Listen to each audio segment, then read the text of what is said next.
इसो हमारे खुदा यीशु मसीह का फ़ज़ल हमेशा हम सबों के साथ होता है। इसो अगर हमारी ज़िंदगी में तारीकी है और उजाला नहीं, और हमारा मुस्तकबिल रोशन नहीं है, और हमारे दिन जो है वो खूबसूरत नहीं है, तो हम किस तरीके से अपने मुस्तकबिल को रोशन कर सकते हैं और किस तरीके से अपने दिनों को खूबसूरत कर सकते हैं। आइए खुदा उनके पाक कलाम में से सुने और सीखें। मुक़द्दस लूका की मार्फत लिखी गई इंजील उसके 7वें बाब में एक फरीसी ने खुदा यीशु मसीह की दावत की, और जब खुदा यीशु मसीह खाने बैठा तो उस शहर की एक बदचलन औरत, जिसकी ज़िंदगी में उजाला नहीं था, तारीकी थी, और जिसका मुस्तकबिल रोशन नहीं था, और जिसके आने वाले दिन खूबसूरत नहीं थे, खुदा यीशु मसीह के कदमों के पीछे खड़ी होकर आंसुओं से उसके पाँव को धोने लगी, अपने सिर के बालों से उसके पाँव पोंछने लगी और चूमने लगी, और वो जो इत्र लेकर आई थी, खुशबू जो लेकर आई थी, उसके कदमों ने उसके पाँव पर डाला।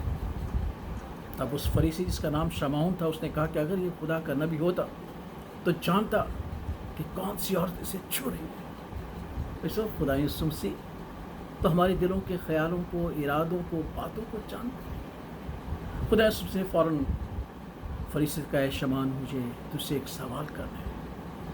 एक साहूकार के 2 कर्जदार थे, एक 500 का और एक 50 का। उस साहूकार ने दोनों के कर्ज माफ़ कर दिए। तेरी दानिश में कौन उससे ज़्यादा मोहब्बत करेगा? उसने कहा कि जिसका ज़्यादा कर्ज माफ़ हो। उसने कहा कि तूने ठीक कहा है।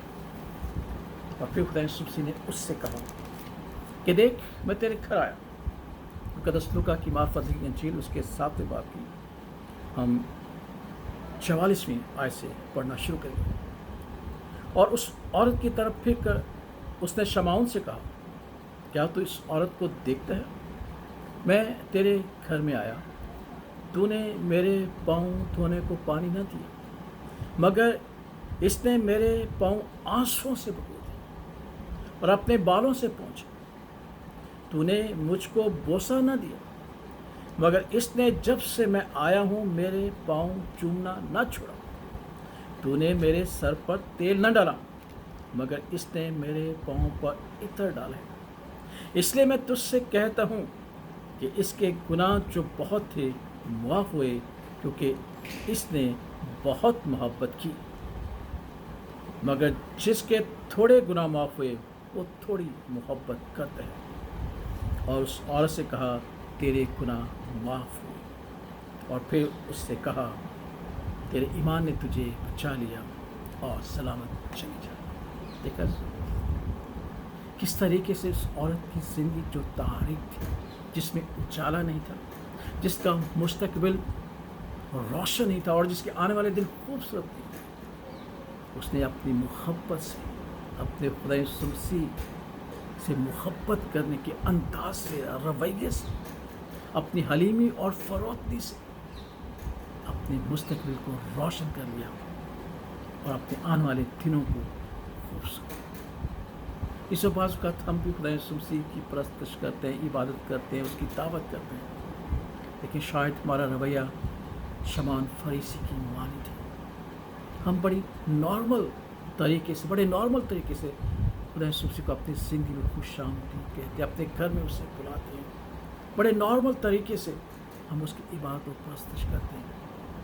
ना हम उसे चूमते हैं, ना हम उसे पानी देते हैं, कोई पाँव धोए, और ना उसके सर पर तेल डालते हैं। लेकिन हम देखते हैं कि इस औरत ने, जिसका मुस्तकबिल तारीक था, जिसके दिनों में कोई खुशी नहीं थी, उसने किस तरीके से अपनी मोहब्बत का, अपनी अकीदत का, अपनी ज़िंदगी का इकरार अपने खुदावंद के सामने किया।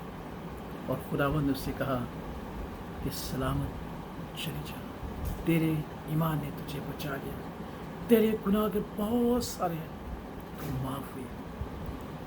इस खुशखबरी के वसीला से जो उसकी ज़िंदगी में खुशी आ गई, उसका मुस्तकबिल रोशन हो गया, और उसके दिन खूबसूरत हो गए, और उसकी ज़िंदगी तब्दील हो गई। अगर हम चाहते हैं کہ ہماری زندگی میں بھی تاریکی جاتی رہے، ہماری زندگی سے تاریکی جاتی رہے، ہمارے دن خوبصورت ہو جائے اور ہمارا مستقبل روشن ہو جائے۔